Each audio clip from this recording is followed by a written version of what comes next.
बहुत सुंदर त्रयोदशी तिथि, इस कार्तिक मास में ये त्रयोदशी तिथि के दिन बहुत सुंदर हमारा इतिहास जुड़ा हुआ है।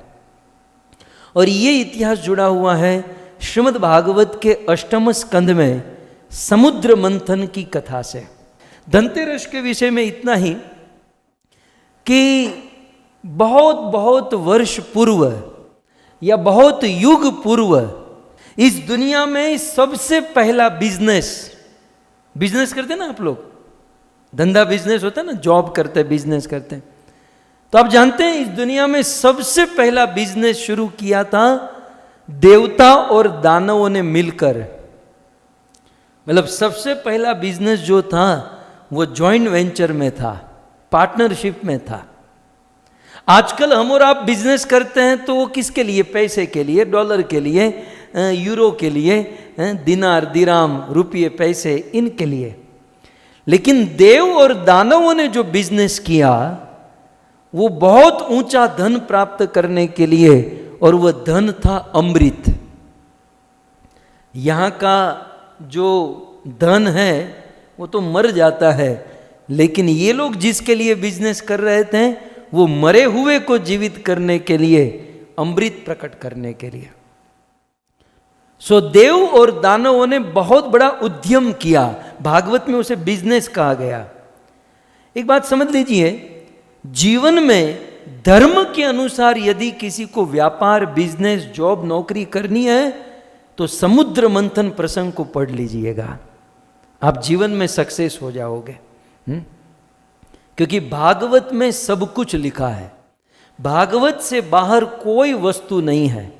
ये जीवन जीने की कला या मरने की कला, ये सारी कला श्रीमद् भागवत जी में है। अब देखिए, बात आई है धनतेरस की और बिजनेस की, तो ये दोनों जुड़ी हुई बात है। देव और दानवों ने बहुत बड़ा बिजनेस शुरू किया। दिन, महीने, साल बीते और मेहनत करते करते करते, आप सब जानते हैं ना, कथा तो आपने सुनी है, सबसे पहले विष निकला। तो बिजनेस करने वाले को ध्यान रखना चाहिए कि हम बिजनेस करने जा रहे हैं तो विष भी निकलेगा, विष में लॉस भी होगा। जिसकी छाती है, मतलब जिसका कलेजा इतना बड़ा है कि हम लॉस भी खा सकते हैं, यदि लॉस आ जाए तो भी हमें कोई प्रॉब्लम नहीं हो सकती, उसी को बिजनेस करना चाहिए। नहीं तो किसी के वहां जॉब करने बैठ जाओ। बिजनेस करने के लिए कलेजा चाहिए कि भाई लॉस हो गया तो भी कोई चिंता नहीं है। देव और दानवों ने जब ये बिजनेस शुरू किया तो सबसे पहला लॉस हुआ, विष निकला, हल हला हलम। और फिर तो सारे देवता भगवान की शरण में, भगवान ने शिव जी की शरण में, और शिव जी ने वो विष पी लिया। विष जो होता है ना, वो भगवान नहीं पीते, भगवान के भक्त ही पीते हैं। हमारे भगवान तो दूध, दही, माखन खाते हैं, ये विष पीने का डिपार्टमेंट हम भक्तों का है। इसलिए भजन करने वाले को भी ये ध्यान रख लेना चाहिए, भजन करने जा रहे हैं, विष पीना पड़ेगा। क्योंकि भजन करने वाले विष नहीं पिएंगे तो कौन पिएंगे? सो विष। और फिर कामधेनु गाय प्रकट हुई, उच्च श्रवा घोड़ा निकला, एरावत हाथी निकला, धनुष, बाण, शंख, चक्र, कौस्तुभ, मणि, ये सब कुछ समुद्र मंथन से कहते हैं 14 रत्न निकले। पारिजात वृक्ष निकला, अप्सराएं, रंभा आदि अप्सराएं निकली, वारुणी मदिरा निकली, बहुत सारी चीजें समुद्र से निकली। और निकलते निकलते बड़ा देव और दानवों के द्वारा, बहुत सुंदर प्रसंग है, बड़ा उद्यम हुआ। तो यहां पर यह भी पॉइंट हमें सीखने लायक है कि इस जीवन में घर बैठे कुछ नहीं मिलता। देखिए, हम सब डिवोटी हैं, हम सब भक्त हैं। तो डिवोटी का अर्थ ये नहीं कि बस घर पर सोते रहे, बस बिल्कुल भैंस की तरह बिस्तर पर पड़े रहे, नहीं। डिवोटी माने उद्यम करने वाला। श्रील प्रभुपाद अक्सर कहते थे डिवोटी का मतलब क्या है। प्रभुपाद कहते हैं devotee means active devotional service. Devotion means active, मतलब एक्टिव रहना। देव और दानवों ने एक्टिव होकर उद्यम किया, और उद्यम करने से सुख दुख सब कुछ आए, हैं, कोई अच्छी वस्तु बुरी वस्तु सब कुछ आया, लेकिन आखिर ये करते करते करते आज का दिन धनतेरस, कार्तिक महीने की त्रयोदशी आई और धनतेरस के दिन त्रयोदशी के दिन अमृत प्रकट हुआ। सुखदेव गोस्वामी ऐलान करते हैं कि कार्तिक महीने की इस त्रयोदशी के दिन भगवान विष्णु का एक दिव्य अवतार हुआ और उस अवतार का नाम था धन्वंतरी। भगवान धन्वंतरी का वर्णन किया, सिंह के समान उनकी छाती, कमर पतली, सुंदर उनका श्याम वर्ण का देह और सुंदर वस्त्र धारण किए हुए और हाथ में अमृत का कलश लेकर भगवान धन्वंतरी समुद्र से प्रकट हुए। और जैसे ही भगवान, तो आज जो है ना, ये अब आपके वहाँ कब है पता नहीं, लेकिन आप समझ लीजिए कि त्रयोदशी धनतेरस के दिन भगवान का एक अवतार हुआ और वो है धन्वंतरी अवतार। और इस धन्वंतरी अवतार ने अमृत को लेकर प्रकट हुए।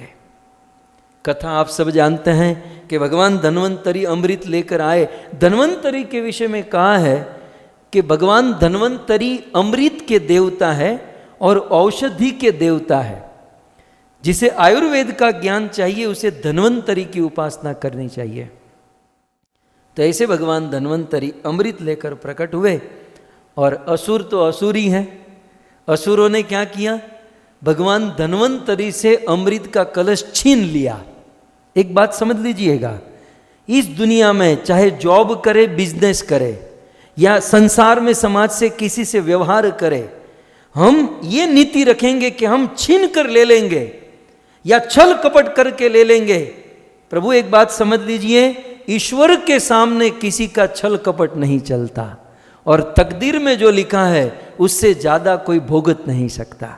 चाहे कितना भी छीना झपटी कर लो, तो फिर क्यों छीना झपटी करना? जब भाग्य में लिखा है वही मिलने वाला है, तो छीना झपटी क्यों? प्रयास करे, मेहनत करे, लेकिन नीति के अनुसार, धर्म के अनुसार, अधर्म के अनुसार छीना झपटी करके ये असुर अमृत लेकर भाग गए। लेकिन देवताओं में बहुत सुंदर गुण था। इससे हमें देवताओं का गुण लेना चाहिए, क्योंकि आगे चलकर अमृत तो देवताओं को मिला ना। क्यों? क्योंकि देवताओं ने परिश्रम किया लेकिन फल की आशा नहीं रखी। देवताओं ने अमृत प्राप्त करने के लिए मेहनत की। भाई मेहनत करनी चाहिए, उन्होंने मेहनत की लेकिन फल की आशा नहीं रखी। असुर लोग लेकर चले गए तो देवताओं ने असुरों का केस नहीं किया कोर्ट में, या कोर्ट में केस दर्ज किया, भाई पुलिस बुलाओ झगड़ा करो, नहीं। देवताओं ने क्या किया? भगवान की शरण में गए। तो इस संसार में जब हम काम करते हैं तो काम करते समय मेहनत खूब करें, परिश्रम करें और फिर अंत में भगवान के ऊपर छोड़े, ईश्वर के हाथ में छोड़े कि प्रभु मेहनत मैंने कर दी है, अब क्या फल देना ये तेरे हाथ में है। इस भावना से हमें चलना है। और फिर देवताओं का क्या था? देवताओं ने उस बिजनेस के समय कभी लोभ नहीं किया। भक्तों ये धनतेरस इसे कहते हैं। बस केवल व्हाट्सएप में मैसेज भेज दिया, और वो भी मैसेज अपना नहीं, किसी का आया हुआ अपना नाम चिपका कर किसी को भेजा। आज तो यही चल रहा है? बड़ा आडंबर चल रहा है आज इस संसार में, इस दुनिया में। कुछ अपने मन की बात, कुछ दिल की बात, कुछ अनुभव की बात करें तब तो और अच्छा होगा। किसी की बात, किसी को यहाँ की बात, कभी कभी तो अपना भेजा हुआ मैसेज घूम घूम के नाम बदल कर अपने पास आता है। खैर, लेकिन भारत के इन पर्वों से हमें बहुत बहुत सीख लेनी है।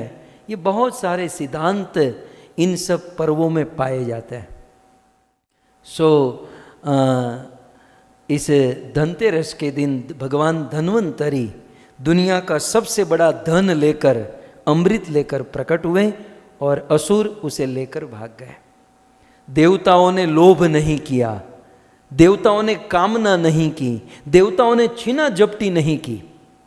देवताओं ने एक ही चीज की, वे भगवान की शरण में चले गए। और उसका फल क्या मिला?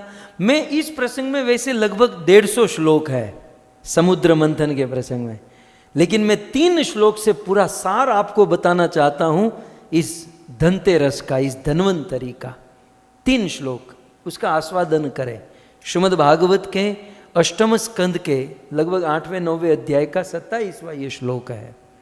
शुकदेव गोस्वामी इस श्लोक का उच्चारण करते हैं और निवेदन करते हैं, प्रीत प्राये अमृते देवे।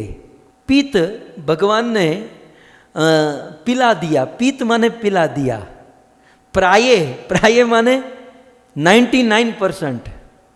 क्या क्या पिलाया? तो अमृते, अमृत। किसको पिलाया? देवे।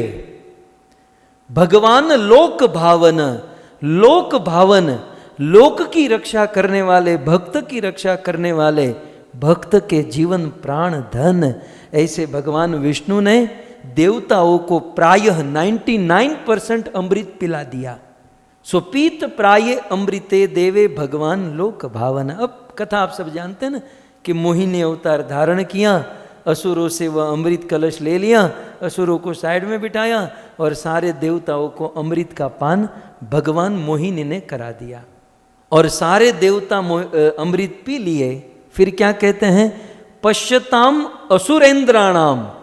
फिर भगवान को असुरों का डर नहीं था, भगवान को तो यही था कि देवता अमृत पी ले, फिर देख लूंगा क्या करना है। जब सारे देवताओं ने अमृत पान कर लिया तो मोहिनी का जो रूप था, भगवान असुरों के और देवताओं के देखते देखते विष्णु के रूप में कन्वर्ट हो गए। अर्थात मतलब कपट करके और ये करके नहीं, बिल्कुल सामने, असुरों के सामने ही भगवान कन्वर्ट हुए। ले, मैं मोहिनी नहीं, मैं विष्णु हूं, जो चाहिए कर लो। क्योंकि जो अमृत था वो तो पी गए देवता, अब पेट में से तो निकाला नहीं जा सकता। देवताओं को भगवान ने अमर बना दिया। और पश्यताम, शुकदेव जी कहते हैं कि पश्यताम असुर इंद्राणाम, असुर और देवताओं के देखते देखते स्वरूपम जगृहे हरि ही, हरि ने अपना रूप धारण कर लिया।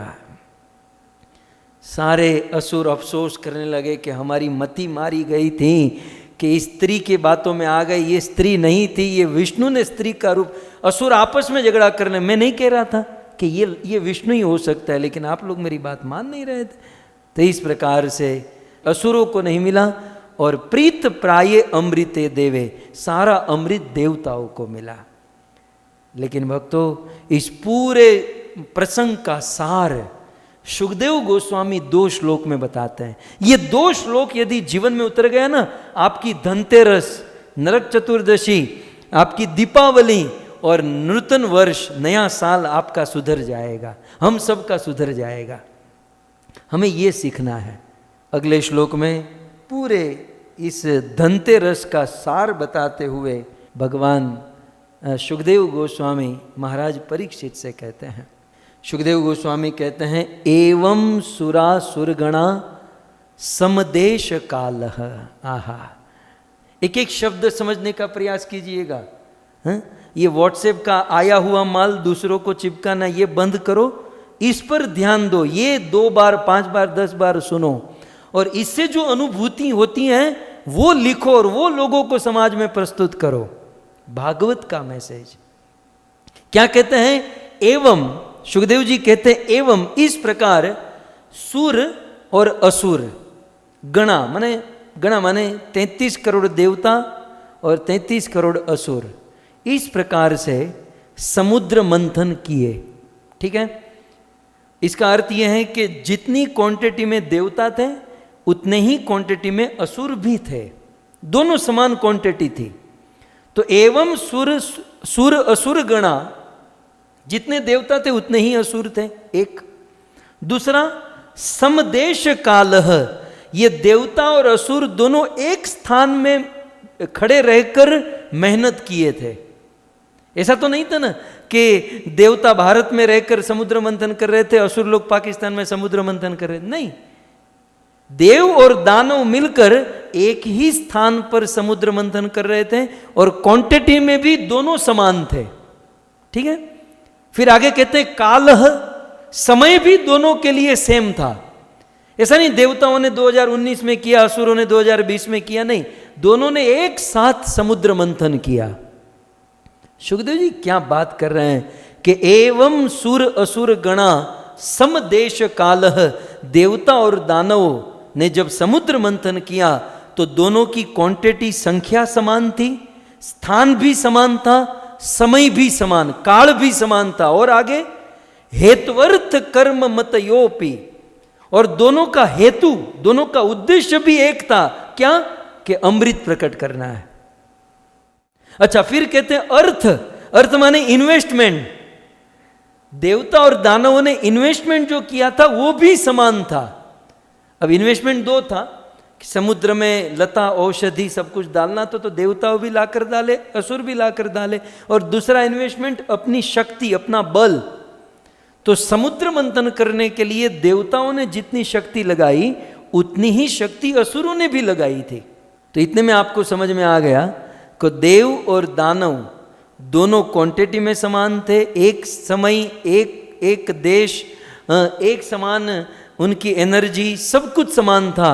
लेकिन सुखदेव जी कहते हैं फले, लेकिन जब फल मिला, देव और दानवों को अपनी मेहनत का जब फल मिला तो विकल्पा, दूसरी लाइन के अंत में फले विकल्पा, सब कुछ समान था लेकिन रिजल्ट दोनों को भिन्न भिन्न मिला, रिजल्ट दोनों को डिफरेंट मिला। क्यों? आप देखिए, हम जीवन भर, साल भर मेहनत करते हैं, जॉब करते हैं, बिजनेस करते हैं, सोचते हैं हम परिश्रम करेंगे, मेहनत करेंगे, लेकिन मेहनत तो देवताओं ने और असुरों ने दोनों ने की थी। समान मेहनत, समान पढ़े लिखे थे, समान एजुकेशन, समान रूपवान, समान देश, समान काल, सब कुछ समान, लेकिन फले विकल्पा, लेकिन फल जो था वो दोनों में भिन्न हुआ। क्यों? कैसे भिन्न? तत्र अमृतम सुरगणा फल अंज सापु, क्योंकि सुरगणा देवताओं को अमृत का पान करने का अवसर मिला, देवताओं ने अमृत का पान किया, लेकिन असुर नहीं कर पाए। क्यों? क्यों? दोनों की समान मेहनत, सब कुछ समान होने पर भी फल मात्र देवताओं को मिला, असुरों को नहीं मिला। क्यों? चौथी लाइन इसका उत्तर है, क्योंकि देवता यतपाद पंकज रज श्रययाण, श्रयणा, क्योंकि देवता जो है यत, यत माने भगवत, देवता भगवान विष्णु के, भगवान कृष्ण के पाद पंकज रज, भगवान विष्णु के चरण कमल की रज में आश्रित थे। श्रयणा, श्रयणा माने आश्रित, सरेंडर, क्योंकि देवता भगवान विष्णु के चरणों में सरेंडर थे। और लास्ट शब्द कहते हैं न दैत्या, और दैत्य असुर लोग सरेंडर नहीं थे, दैट्स ऑल। अब देखिए, दोनों की मेहनत बराबर, लेकिन फल उसी को मिला जो भगवान को सरेंडर था। बाकी असुरों ने बहुत मेहनत की, लेकिन भगवान को सरेंडर नहीं होने के कारण उनको कोई फल नहीं मिला। मुझे आपसे इतना कहना है कि मेहनत करनी है, लेकिन मेहनत के साथ साथ देवताओं की तरह भगवान को सरेंडर होना है। मेहनत के साथ साथ मेहनत करेंगे और भगवान को शरणागत होंगे तो निश्चित फल मिलेगा, इसमें कोई संशय नहीं है। और केवल मेहनत करते रहेंगे, साल भर मेहनत, जॉब करो, ओवर टाइम करो, ये करो, वो करो, साल भर मेहनत करेंगे, लेकिन भगवान को शरणागत नहीं रहेंगे तो असुरों की तरह मिलेगा केवल ठेंगा, कुछ नहीं, बेचारे खाली हाथ वापस आए। सो बहुत सुंदर बात ये धनतेरस के दिन घटी। देवताओं ने अमृत कब पिया? आज के दिन पिया। देवताओं को साल भर मेहनत जो की उसका फल धनतेरस के दिन मिला। ये आज के दिन की महिमा है। और ये पूरे प्रसंग के बाद सुखदेव गोस्वामी अपनी ओर से एक कमेंट देते हैं, समझने लायक है भक्तों, जीवन में उतारने लायक है। थोड़ी सी कठोर है, आप मुझे क्षमा कीजिएगा, लेकिन मैं तो केवल भागवत का अनुवाद कर रहा हूं भक्तों। सुखदेव गोस्वामी अपनी ओर से एक कमेंट देते हुए निवेदन करते हैं कि हे परीक्षित, यत योजते सुवसु कर मम नो वचो भी देहात्मजा दिशु नृभि तदसद पृथक्वा तैरेव सद्भवति यत् क्रियते अप्रीत्वा सर्वस्य तद् भवति भू निषेचनम आहा जय। ये है धनतेरस है। यत युज्यते अशुभ कर्म मनोवचो भी, ध्यान से सुनिएगा। यत, सुखदेव गोस्वामी कहते हैं कि यत शब्द जो ना सबको लागू पड़ता है। ये मुंबई वाले, ये हमारे ऑस्ट्रेलिया वाले, कनाडा वाले, अमेरिका वाले, यत माने सब लोग। सो कहते हैं कि यत युज्यते, यदि हम लोग युज्यते काम करते हैं, मेहनत करते हैं, जॉब बिजनेस जो भी आप समझिए, जो आपका कर्म है। यत युज्यते, हम जो भी मेहनत करते हैं किसके लिए करते हैं, तो गिना रहे हैं। हम मेहनत किसके लिए करते हैं, तो वो गिनाते हुए कहते हैं असु। असु माने प्राण, है ना भाई। प्राणों को भाई पेट में कुछ डालेंगे तो ये शरीर चलेगा। तो यत युज्यते, हम लोग मेहनत काम धंधा बिजनेस करते हैं, क्यों? क्योंकि असु प्राणों के लिए। वसु माने हम मेहनत करते हैं धन के लिए। फिर कर्म मन, और फिर वचो भी वाणी, फिर देह आत्मन शरीर, और फिर किसके लिए, तो कहते हैं आदिशु पुत्र आदि के लिए। नृभि मनुष्यों के द्वारा तत् असत पृथकवात, मनुष्यों के द्वारा अपनी आत्मा से, अपने शरीर से, अपने मन से, अपनी बुद्धि से, अपने धन से, चाहे किसी भी वस्तु से मनुष्य जो कर्म करता है, वो किसी के लिए भी कर्म करे, चाहे अपने बेटे के लिए, बेटी के लिए, पत्नी के लिए, समाज के लिए, तो ये सारे कर्म फोकट हैं, फेल हैं। मैंने पहले कहा कठोर लगेगा, लेकिन कंप्लीट सुन लीजिएगा। यदि हम कोई कहे ना, मैं तो मेरी पत्नी के लिए कमाता हूं, मैं मेरे बच्चों के लिए कमाता हूं, आदमी फेल, जीरो, टोटल लॉस। मतलब समुद्र मंथन में उसकी मनोवृत्ति कैसी है, असुरों जैसी। समुद्र मंथन हुआ, हमें तो देवता जैसा बनना है ना, तो देवता की मनोवृत्ति हमें सीखनी है, न कि असुर की। यदि कोई कहे कि मैं पत्नी के लिए, बच्चों के लिए, मेरे फैमिली के लिए, समाज के लिए, चलो बाहर से हमने कहा तो ठीक है, लेकिन हमारे अंदर हमारा जो कैलकुलेशन जो है, हमारा जो मनोभाव है, हमारी जो अंडरस्टैंडिंग है, ये बिल्कुल क्लियर होनी चाहिए कि मैं बच्चों के लिए, पत्नी के लिए ये सब कुछ ये मैं कमा रहा हूं। तो यहां पर एक शब्द बहुत सुंदर है, पृथकवात। पत्नी, बच्चे, समाज, घर, गृहस्थी, इन सबको पृथक, भगवान से पृथक समझकर, मतलब भगवान सेंटर में नहीं है, भगवान से पृथक समझकर केवल पत्नी, बच्चे, समाज, फैमिली के लिए कोई मेहनत करे तो वह असुरों की तरह वो मेहनत फेल जाएगी, वो फोकट जाएगी, वो जीवन में हारा हुआ साबित होगा। लेकिन वही व्यक्ति भले पत्नी, बच्चे, समाज सबके लिए मेहनत करे, लेकिन क्रियते अपृथकवात, उसे कृष्ण का समझकर मेहनत करे, तो वह सीधे भगवान कृष्ण की शुद्ध भक्ति हो जाएगी, वह देवताओं जैसी भावना हो जाएगी। देखिए, शिल प्रभुपाद जी ने हमारी संस्था का नाम क्या रखा, Krishna consciousness, international society for Krishna consciousness, Krishna Bhavanamrita Sangh. हमारी इस संस्था में कार्य को बदला नहीं जाता, आप जहां हो वहां रहो, जो करते हो वो करो। हमारी इस संस्था का मेन मोटो, उद्देश्य भावना को चेंज करना है, हमारी कॉन्शियसनेस, हमारी चेतना, हमारी भावनाओं को बदलना है। ये मेरा बेटा जो है, ये भगवान ने मुझे दिया है, ये मेरा बेटा भगवान का अंश है और भगवान ने मुझे सेवा करने के लिए दिया है। ये सोचकर बेटे की सेवा करें तो वह कृष्ण की शुद्ध भक्ति है।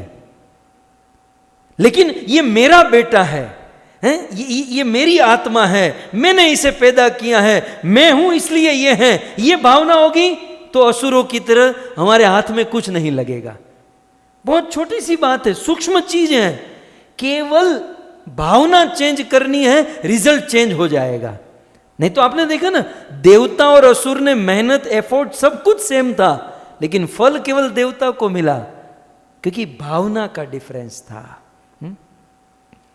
सो हमें क्या भावना रखकर काम करना है कि ये जो मेरी पत्नी है, ये भगवान की सेविका है, ये भोजन पकाती हैं, घर चलाती हैं, ठाकुर जी के मंदिर की सेवा करती हैं, तो भगवान ने मुझे मेरी पत्नी की सेवा करने का अवसर दिया है, ये भगवान की है और भगवान ने मुझे सौंपा है इसकी सेवा करने के लिए, तो दास बनकर सेवा करना।